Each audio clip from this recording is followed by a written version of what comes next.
Good morning and welcome to the Grim. I'm your host, Kristin. On today's episode, we'll be opening the gate and entering Rosehill Cemetery, located in Chicago, Illinois. The aroma of coffee mingles in the air.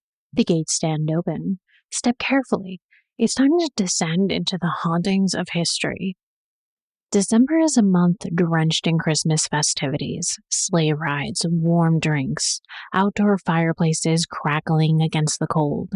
Carolers gather beneath towering evergreens, singing while visitors hang ornaments and garlands in a shared glow of the holiday cheer.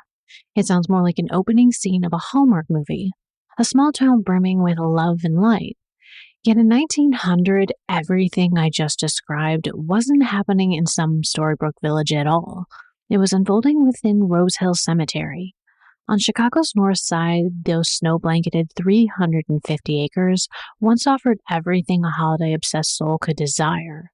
Families wandered the grounds, children played, and winter celebrations turned the cemetery into a place not of sorrow, but of shimmering seasonal magic. Today, not so much. Have we lost our sense of remembrance during the holiday season? Perhaps. Families still visit laying evergreen wreaths, symbols of eternal life, upon graves, but the festivities that once filled these grounds have vanished. Competing with Kris Kringle markets, many locations may also play a role in any attempt to revive the festivities, or maybe our traditions have simply drifted elsewhere. Whatever the reason, many seem to forget Rosehill in the winter. And all its quiet beauty, it still holds within. Rosehill Cemetery, though, is a gem of the Midwest, not only for its long, distinguished list of residents, but for its architecture. Its gates and its administration building rise in a castellated Gothic style rarely found in this part of the country. Locals in Chicago will immediately recognize the look, as it mirrors another iconic structure in the Windy City, the Water Tower on Michigan Avenue. During the holiday season, the Water Tower and its plaza became one of Chicago's most beautifully decorated sights. Visitors pass beneath twinkling lights, moving between shopping and sightseeing stops, unaware of how deeply this Gothic silhouette is woven into the city's identity. And yet while the Water Tower glows with festive attention, Rosehill, its architectural sibling, rests quietly under winter's veil, all but overlooked. The Grim isn't going to let you forget, though, not for a moment. Rosehill, Chicago's first private cemetery, began fittingly with a vision of permanence. On February 11, 1859, landowner Francis H. Benson and Dr. James Van Zandt Blaney, physician, civic leader, and soon-to-be cemetery president, founded the Rosehill Cemetery Corporation. They were joined by names Chicagoans would come to know well: railroad titan William B. Ogden and businessman John H. Kinsey. Together, they carved out a sanctuary on 350 acres of Benson's land, 7 miles north of the city, in a tiny town of Chittenden. But this wasn't just any patch of prairie. Rosehill rose from the highest natural elevation in Chicago, a rare hill in a landscape known for its unwavering flatness. A hill that looked out over the city like a keeper of secrets. A hill that even then felt destined for the dead. It was easily reached by train, the iron rails threading a path from the heart of Chicago to this quiet northern bluff. And so long before the cemetery became a tapestry of marble angels and mausoleums, the land itself seemed to wait, still, silent, and ready to receive the stories that would one day be written in stone. The first burial came swiftly. On July 11, 1859, Dr. J.W. Ludham was laid to rest, becoming the earliest resident of what would soon be a sprawling necropolis. Weeks later, on July 27th, Rosehill was officially dedicated in a ceremony that was nothing short of Victorian pageantry. The Chicago Tribune described the procession with breathless detail. A crowd gathering before dawn at the Tremont House. The Masonic fraternity in their regalia, clergy, judges, city officials, and curious onlookers filing into a train provided free of charge. Upon arrival at the cemetery grounds, the rituals unfolded like a Gothic liturgy. A cornerstone was laid for the chapel, a dirge sung by the Light Guard band, hymns written for the occasion, and finally a benediction drifting out across the untouched landscape. And then, because even the psalm have a practical side, plots went for sale at 3 o'clock sharp. As with many old cemeteries, Rosehill's name has its legends. One story insists the land once belonged to a pioneer named Hiram Rowe, and that it was simply a clerical error transformed Rosehill into Rosehill. A more poetic tale offered in the 1913 company pamphlet claims the name was inspired by the wild white roses that grew on the hillside long before the first spade of earth was turned. Either way, the name stuck, and the roses, real or imagined, continue to haunt its history. Rosehill was shaped by landscape architect William Sanders, a master of the Victorian garden cemetery movement. He wove winding roads through groves of trees, around reflective ponds, and across rolling lawns. Some of the original woodlands still survive today, whispering of the cemetery's earliest days. At the heart of it all rises a Gothic revival fortress, the entrance gate and the administrative building, completed in 1864 by architect William W. Boynton, the same hand behind Chicago's iconic water tower. Built from warm yellow Lamont limestone quarried just outside the city, the structures are adorned with turrets, battlements, and arrow-slit windows. Their castellated Gothic form more at home on a moor than the flat prairie of the Midwest. One guards the bustling city streets, the other stands sentinel over the quiet city of the dead. In 1975, they were added to the U.S. National Register of Historic Places, and 5 years later granted Chicago landmark status, a recognition long overdue for this stone guardian. Meanwhile, the city of Chicago was making decisions that would shape Rosehill's future. In the late 1850s, officials chose to close the Old City Cemetery for public health reasons. What followed was a somber migration. Wagon loads of exhumed bodies, monuments, and family histories were carried to this new resting place, including Oak Woods, Graceland, and Rosehill. By the time the cemetery opened its gates, it was ready to receive them. And then there was the railway. In 1855, before Rosehill even existed, a small station opened at Rosehill Drive and Ravenswood Avenue. Named Chittenden after the surrounding town, it became Rosehill Station once the cemetery took shape. Soon a custom-built funeral train departed daily from Chicago's depot, carrying mourners, visitors, and the deceased directly to the cemetery gates. Coffins traveled in a dedicated compartment, gliding along the tracks toward their final stop. When the railway was elevated in 1896, a new station was constructed of limestone to match Rosehill's Gothic architecture. A casket elevator, yes, an elevator designed for the dead, lowered coffins from the platform to the burial grounds with quiet efficiency. The station closed in 1958, but remnants remain. The old stairway and the stone elevator tower still stand like sentries. Doorways to a pass were the boundary between the city and the cemetery, blurred with every passing train. In 1899, another monument was unveiled at Rosehill, a place where both grief and grandeur could gather beneath one roof. Built at the cost of $30,000, the Horatio N. May Chapel was the creation of architect Joseph Lyman Silsby, a man known for blending elegance with quiet similitude. At Rosehill, though, he outdid himself. The chapel is a fusion of Gothic and Romanesque moods, a light-colored granite catching the winter's sun, heavy arches brooding over the entrance, and a sweeping carriage porch that spans the entire facade like an open set of arms, welcoming mourners, shielding them from the wind. Inside, the space becomes almost sacred in its beauty. Stained glass windows filter the light in jeweled tones.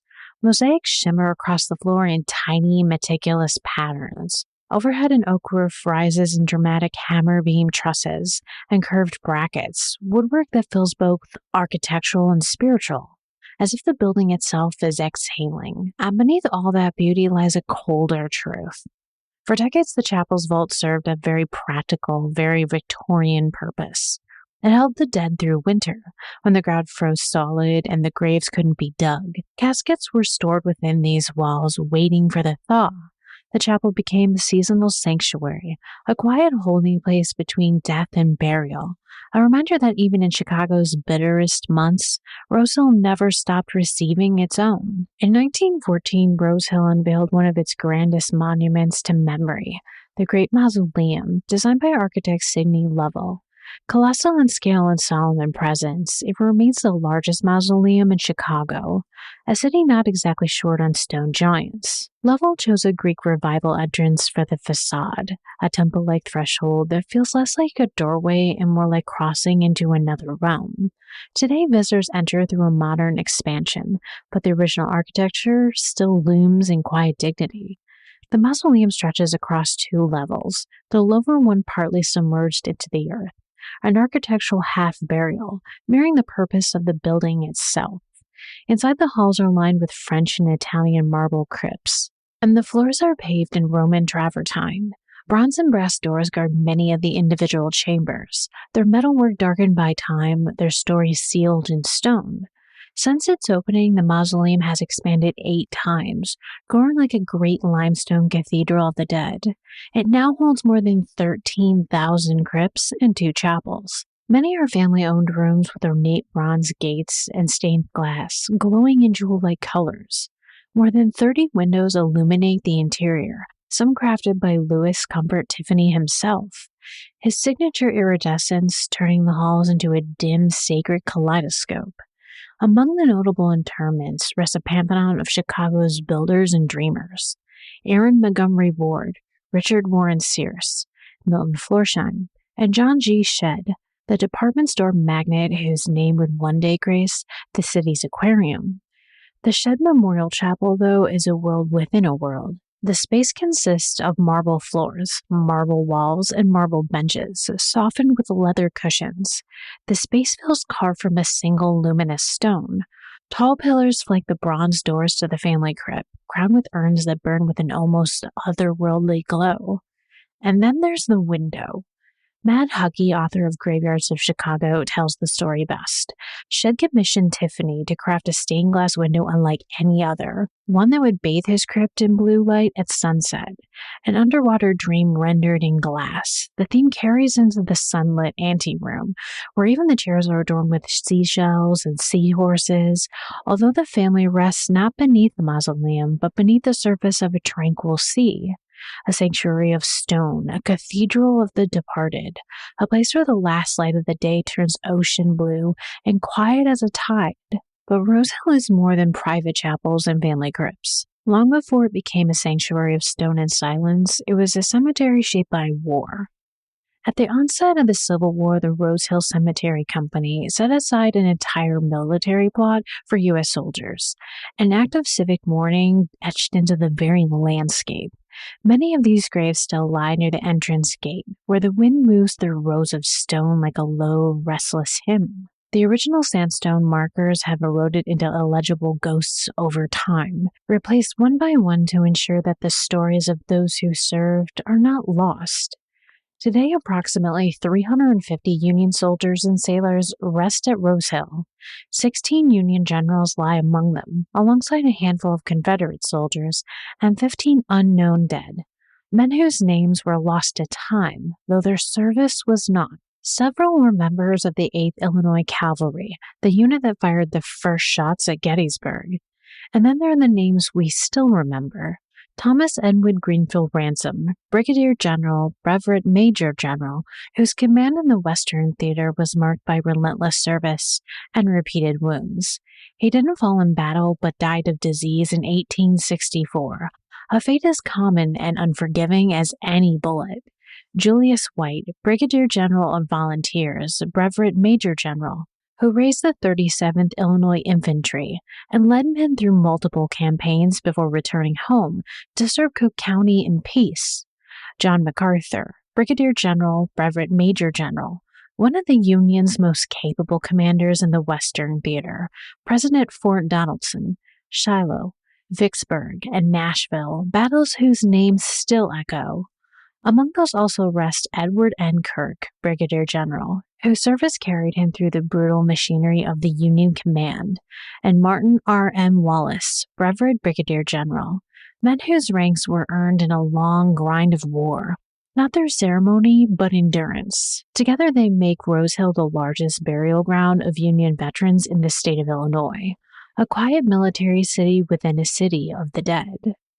But one of Rosehill's most striking memorials is the Soldiers and Sailors Monument, originally called the General Military Monument, dedicated on May 31st, 1870. Sculptor Leonard Vogt, best known for creating one of the only life masks of President Abraham Lincoln, designed a towering tribute. Constructed of solid granite and crowned with Italian marble, the monument rises nearly 40 feet. A color sergeant stands atop the column, a flag draped loosely in his arms, one hand resting on the hilt of his sword. On the pedestal, 4 bronze panels depict the major branches of service: infantry, cavalry, artillery, and the Marines. On the capstone, the simple, powerful inscription, "Our Heroes." It's both a grand and solemn dedication, a silent sentinel watching over those who never returned home. A few steps away stands another of Vogt's creations, the Chicago Light Artillery Monument, dedicated in 1874. It commemorates Company A, the first Chicago military unit to join the Civil War, mustering in April of 1861 under Captain James Smith. The monument is carved from solid sandstone and features a draped field gun resting atop a hexagonal base. The names of the soldiers, etched in stone at a time when grief was fresh, circle the pedestal like a roll call frozen in time. The tribute was made possible by Smith himself, who set aside $2,000 in his will to ensure his men would never be forgotten, making it even more memorable. Nearby stands the monument to the Briggs Battery of the Illinois Light Artillery, an artillery unit that fought in Tennessee and Georgia after being mustered into service in early 1863. Built between 1869 and 1870 by Cook County and the Chicago Board of Trade, the structure rises 20 feet, marking the burial place of 25 or more members of the unit. Its dedication, fittingly, was held on the same day as the unveiling of the Our Heroes Monument. Together, the two memorials form a corner of Rosehill where history feels especially close, almost breathing.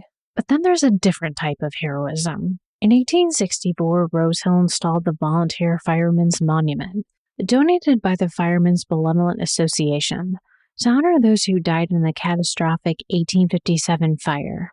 Men whose deaths ultimately led Chicago to establish its first professional fire department. Leonard Vogt sculpted this monument as well. A lone fireman stands atop a tall column, hose in hand, watching over the graves of 15 firefighters who rest below. Sculpted panels at their base tell their story in stone, courage, duty, and the brutal cost of both. The monument was restored in 1979 when a new granite marker was added listing each of the firefighters by name, a roll call not unlike a prayer. But Rosehill is not only a city of soldiers and mourners, it's a ledger of ambition, profit, and permanence. Beneath its lawns lie the architects of modern Chicago, the men who transformed trade into empire and consumption into ritual. Aaron Montgomery Ward rests here, the man who revolutionized how America bought its goods. Through catalogs and rail lines, Ward reached into rural kitchens and prairie towns, promising modern delivery by post. His legacy reshaped commerce and the skyline he once fought to protect. Nearby lies Richard Warren Sears, founder of Sears, Roebuck and Company, whose mail-order empire would rival Ward's and eventually eclipse it. Rivals in life, neighbors in death. Two visions of American capitalism now still beneath the same soil. At Sears' side, both in business and legacy, was Julius Rosenwald, an early partner and one of Chicago's greatest philanthropists. His fortune helped build schools, museums, and cultural institutions, including the Museum of Science and Industry. Wealth in his hands became something more enduring than profit. And then there's John G. Shedd, chairman of Marshall Field and Company, whose name still flows with the water of Lake Michigan. The aquarium he endowed stands as a temple to the living world, while here at Rosehill, he joined the quiet of the dead. And among them, Oscar F. Mayer, whose name became inseparable from American kitchens, ballparks, and childhood lunches, a business built on the sustenance and branding, now reduced, as we all are, to a name in stone. Completing this constellation is Leo Burnett, a man who taught America how to feel about what it bought. He gave brands personalities, mascots, voices, shaping desire itself. In Death, the architect of persuasion lies silent, his slogans dissolved into memory. Together they make Rosehill a resting place not just of bodies, but of industry, capitalism, and legacy. Chicago's titans lying shoulder to shoulder, their empires outliving them in name alone. Rosehill is also a gallery of permanence, shaped by those who believe memory should be built, not merely spoken. William W. Boyington, architect of Rosehill's fortress-like entrance gate, rests within the grounds he helped define. He's also the mind behind the Chicago's Water Tower, as we mentioned previously. Two Gothic sentinels standing guard over life and death alike. The Rosehill Mausoleum itself bears the influence of Sidney Lovell, the architect, a cathedral for the departed, designed not for worship, but for waiting. Sacred among the monuments is the quiet presence of Leonard W. Vaught, sculptor of the Civil War memorials and creator of one of the only life masks of Abraham Lincoln. He captured a living face that history would soon turn into legend, and then, like all other artists of memory, vanished into stone himself. And then there's George W. Mayer, a master of the Prairie School, whose architecture sought harmony between structure and landscape. Even in death, his philosophy persists. Buildings and bodies return to the earth that shaped them. Here the architecture becomes elegy, stone becomes witness. If Rosehill feels crowded with authority, it's because power too comes here to die.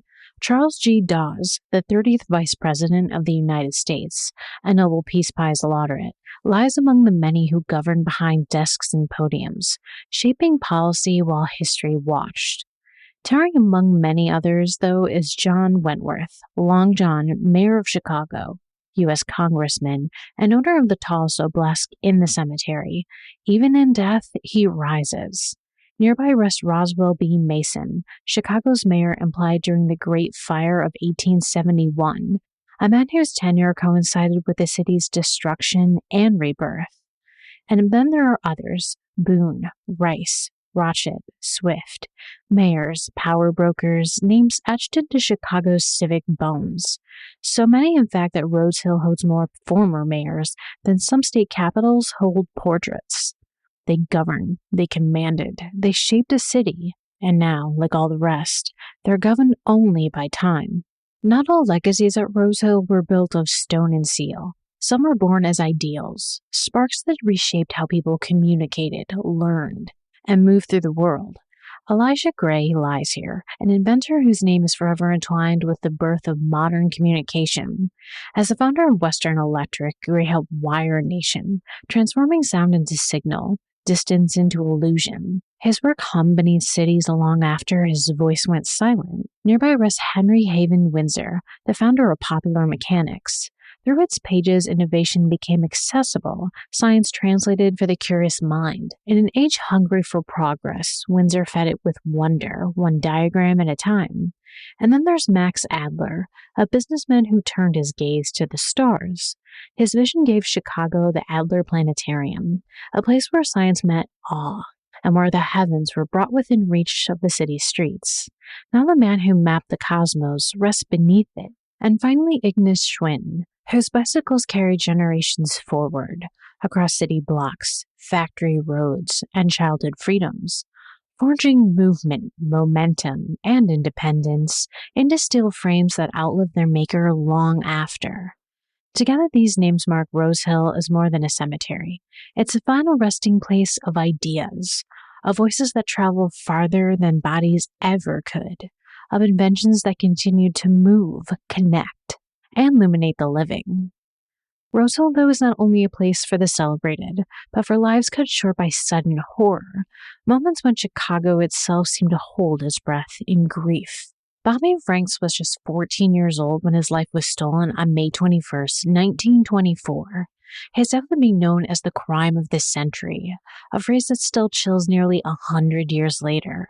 Bobby was kidnapped and murdered by Nathan Leopold, who was 19, and Richard Loeb, who was 18, two University of Chicago students who believed themselves intellectual supermen, untethered from morality or law. The crime was planned with cold precision. Bobby was chosen not for who he was, but for his nearness and familiarity. He was Loeb's second cousin, a neighbor, a boy whose trust came easily. That afternoon, Leopold and Loeb offered him a ride home, luring him into the rented car under the harmless pretense of discussing a tennis racket. Once inside the backseat, the unimaginable unfolded. Loeb struck Bobby with a chisel while Leopold drove. His body was later dumped into a culvert near Wolf Lake. In the final grotesque attempt to erase his identity, hydrochloric acid was poured onto his face, a calculating cruelty layered on top of an already senseless act. When the story broke, Chicago recoiled. The nation watched in stunned horror, transfixed not only by the brutality of the murder, but by the chilling arrogance behind it. Two privileged young men, steeped in distorted Nietzschean ideas of the Superman, believed they could commit the perfect crime. At trial, Clarence Darrow's impassioned defense argued against the death penalty, reframing the case as a meditation on the youth, responsibility, and the limits of punishment itself. The sentence, life imprisonment plus 99 years, stood as justice shaped by law, restraint, and uneasy mercy. The years that followed, though, did nothing to dispel the shadow they had cast. Loeb was murdered in prison in 1936. Leopold, after decades behind bars, was released on parole in 1958 and lived the remaining years in Puerto Rico, dedicated to science and study until his death in 1971. Bobby Franks didn't get those years, though. His grave at Rosehill Cemetery remains quiet and unassuming, a small stone holding an unbearable weight. It stands as a reminder of innocence stolen, a city scarred, and a moment in Chicago's history when youthful intellect curdled into cruelty, leaving echoes that have never fully faded. On a bitter December afternoon in 1903, Chicago's Iroquois Theater, newly opened and proudly proclaimed absolutely fireproof, became a furnace of human tragedy. A holiday matinee of Mr. Bluebeard drew nearly 1,700 eager attendees, families and children among them, unaware they were stepping into history's deadliest American theater fire. The disaster began quietly. A broken arc lamp ignited the muslin curtains, and within moments, the stage was engulfed in flames. Smoke poured into the auditorium as the burning scenery rained down from above. Stagehands attempted to lower the safety curtain, but it was jammed part way, sealing panic within the fire. What followed was chaos shaped by neglect. Exit doors were locked, hidden, or swung inward against the press of fleeing bodies. Fire escapes were icy, incomplete, or useless. There were no fire alarms, no emergency lights, and little guidance from an untrained staff. Panic spread faster than the flames. Hundreds were crushed at the bases of stairways, suffocated where they fell, or trampled in the desperate surge for escape. Others leapt from windows into the freezing air below. In a matter of minutes, 602 lives were lost, and more than 250 were injured. The scale of the calamity stunned the nation, remaining the deadliest theater fire in U.S. history, and one of the deadliest single building fires until the World Trade Center attacks nearly a century later. In the aftermath, the truth was impossible to ignore. The Iroquois fire laid bare a devastating failure of safety and oversight. Outrage fueled reform. Outward opening exit doors, illuminated signage, panic bars, mandatory fire drills, and improved fire curtains became standards not just in Chicago, but around the world. A memorial hospital was built, and for years, Chicagoans gathered each December to honor the dead, their absence carried on the winter air. But at Rosehill Cemetery, some of the victims now rest. Their graves stand as quiet witnesses to a lesson written in smoke and silence, that unchecked confidence can turn marvel into nightmare, and an afternoon of laughter into one of the city's darkest hours. On a hot July morning in 1915, the SS Eastland lay tied to the dock along the Chicago River, a sleek passenger steamer packed with 2,572 workers and their families, bound for a picnic in Michigan City. It was a day meant for laughter and a summer escape, but the river had another plan. By 7:28 a.m., the ship listed suddenly to port. Attempts to stabilize her failed, In an instant, Eastland rolled onto her side, pitting hundreds beneath decks, crushing them against pianos, tables, and railings. The calm of the river became a graveyard. In total, 844 souls, men, women, and children, died that morning, making it the deadliest single-ship disaster on the Great Lakes. Many aboard were immigrants, drawn from the neighborhoods of Cicero, Prague, Poland, Norway, and Germany, hardworking people whose lives ended before they had fully began. Stories of heroism flickered amid the horror. Peter Boyle, a deckhead from a nearby ship, drowned trying to save others. Nurse Helen Repa guided panicked passengers to makeshift escape routes. Yet the river claimed them all with merciless speed. The disaster exposed a chilling indifference. A top-heavy vessel modified for speed and capacity ignored warnings about stability and overloaded with passengers. Indictments followed, but the court found little cause for punishment. Eastland's tragic legacy remained, a somber reminder of human ambition, regulatory failure, and the fragility of life. Even decades later, survivors like 3-year-old Marian Eckholtz carried the memory of that morning, the screams, the failing hands, and the water rising to swallow families. At Rosehill Cemetery, some of these lost Chicagoans rest, their absence a silent echo of another darkest day in Chicago's history. By February of 1929, the city was hardened by loss, its grief no longer loud but familiar. On a bitter Valentine's Day morning, that grief returned in a new form. In the quiet Chicago neighborhood of Lincoln Park, inside a modest garage at 2122 North Clark Street, 7 men, members and associates of the North Side Gang, waited. They were to meet their leader, George Bugs Moran, though they would never arrive. Outside, a black Cadillac pulled up to the curb. 2 men in police uniforms, 3 in plain clothes, stepped inside. Within minutes, the garage became a chamber of slaughter. The men were lined up against the wall. Thompson machine guns barked 70 rounds. One sawed-off shotgun added its final note. 6 men died instantly. One, Frank Gussenberg, crawled 20 feet, riddled with bullets, and whispered nothing. He refused to name the killers, taking the secret to the grave. The massacre was more than murder. It was theater, calculated and chilling. A grim message in the midst of the Prohibition's bloody rivalry.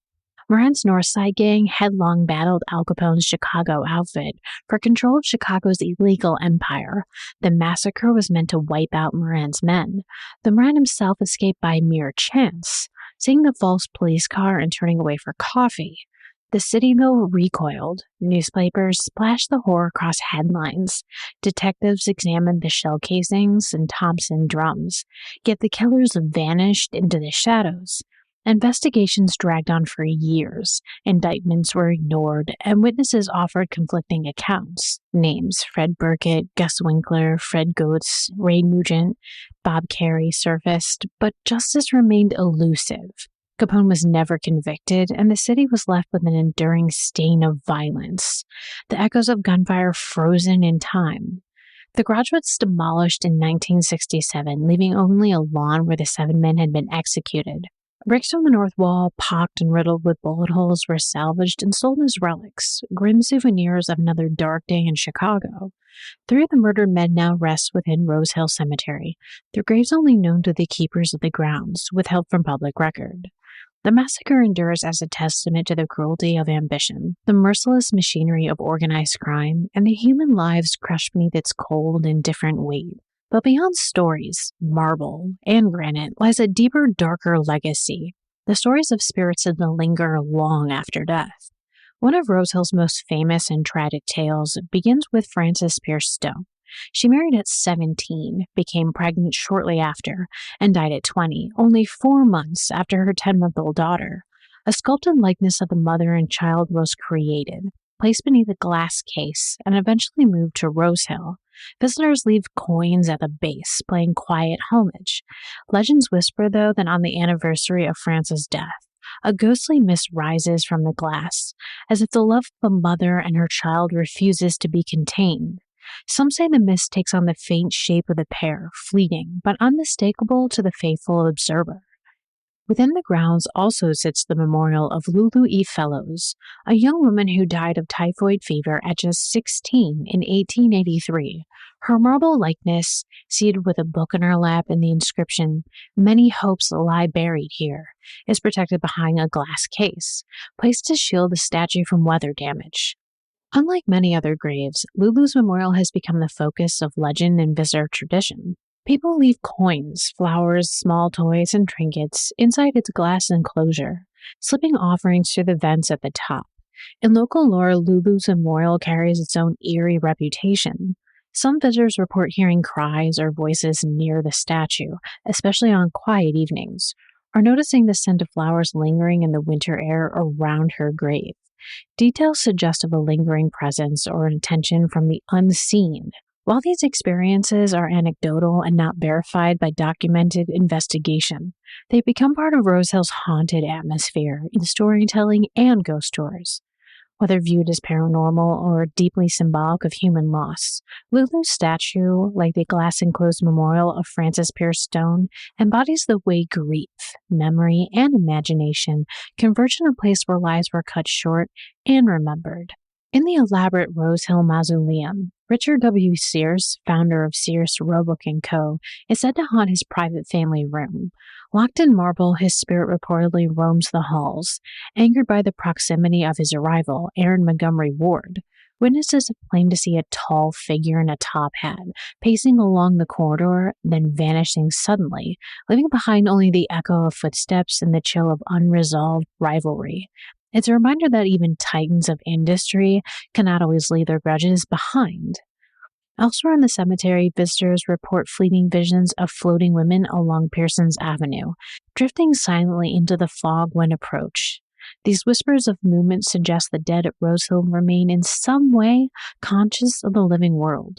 Charles Hopkinson, a wealthy real estate magnate, rests in the cathedral-like mausoleum.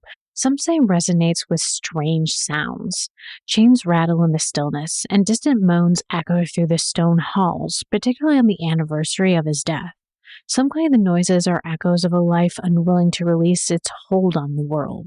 Others simply say the stones themselves remember the ambition and hubris of the man within.